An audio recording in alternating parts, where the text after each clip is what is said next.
So now I want to actually discuss how you'd carry out a meta-analysis in R. So the key thing is you need to have first your summary data as an Excel file, or as a CSV file is ideal. You can't use SPSS for doing forest plots and this kind of analysis. Well, you can, but that would be much more involved. Whereas within R, you're just going to run a single script. So I'm going to go through the process of carrying out an analysis. Now, the reason why I use R is because the statistical methods you use to combine all the different studies together are a bit complex. You can find out the actual formulae and you could put that into Excel and you could carry out a full analysis in Excel. But if somebody's automatically done it for you, then why reinvent the wheel? Doing it by hand is time consuming, and someone's already written what's called a library that does that all those functions for you. It creates exactly the same statistical measures and works in exactly the same way as RevMan 5, which is used by Cochrane Collaboration. So when you look at your output from R, you will see that it's identical to that coming out of RevMan. The particular library that I used, well, the main one is Meta. There are other ones as well for more specific types of meta-analysis. And Meta can do meta-analysis for continuous data as well as binary data, and also proportional or incidence data. So here's an example data set for bronchoconstriction, which actually comes from within the Meta package itself. The data itself was collected by Spooner et al. In their Cochrane database review in 2002, and the treatment they're going to apply is nedochromyl sodium. Placebo is the control. What you're looking as your outcome response variable is the maximum fall in forced expiration volume in 1 second, so FEV1 as a percentage. So this is what the data looks like, and this is typical of the kind of CSV file or Excel file you need to construct to import into R. So first you have the author, next you have the year, then you have the number in the experimental group, or the exposed group, sorry, the mean of the exposed group and the standard deviation of the exposed group. Then you have the number of participants in the control group, the mean for the control group, and the standard deviation for the control group. The R code itself is very simple, so it contains just a very few steps. So the first thing is to tell R that it needs to use the Meta library, so that's why you go library and Meta. If it's not already installed, you'll have to do an install process, but if you're using RStudio, that is fairly automatic.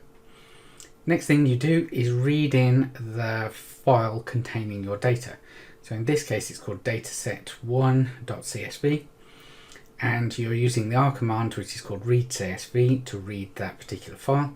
And so long as you're operating with R when that dataset is in the same folder as you're running R, then you just type read_csv and the name of the dataset.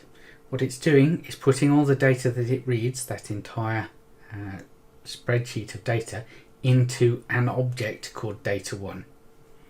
Don't need to think particularly hard about objects, just think that data1 is that page of data. The next thing you do is create the model and work out all the calculations, and R does this with quite a simple command. So what you're going to do is create another object which is called mmodel, which is the meta-analysis model. Then you've got the less than symbol and then a dash, so this means you're creating that object like you did use the same symbol when you were doing read_csv. Then you use metacont, which is its command, and then you open brackets and you put in all the things that it needs to read out of that data1 dataset. So it needs to read NE, ME, SE, NC, MC, SC, and you make a new thing which is the study label, where you paste together, you stick together author and year to be the label on each one of your rows. And then the last thing after the last comma is data equals data1. So it's saying create this model using all the data that you can find in the object called data1 and create a new object called mmodel.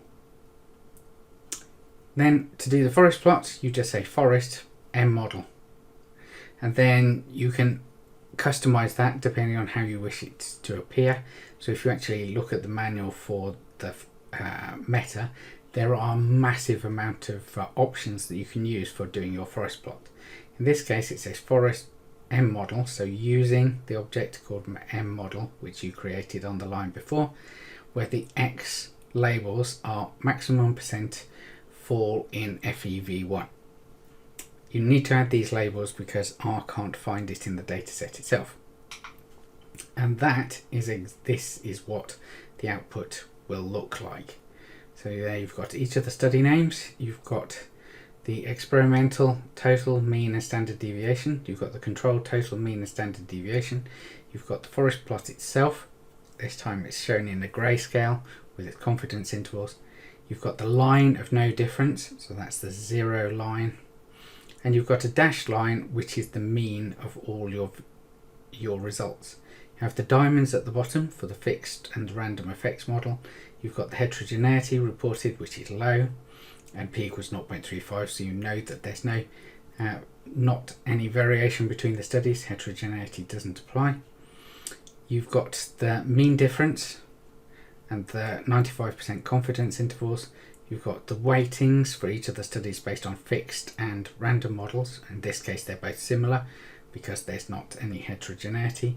You can see that November 1994 is the strongest of the studies because that's the smallest confidence interval and weighted. No, Tadaro is actually the strongest weighted.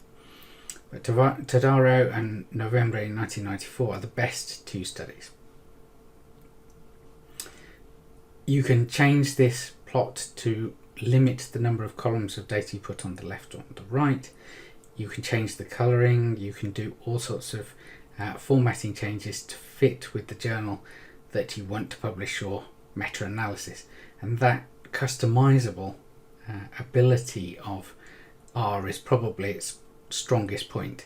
You can produce graphics which are ready for publication straight out of the end of the program in a format that you can then send to journals, and that makes for a good final year report.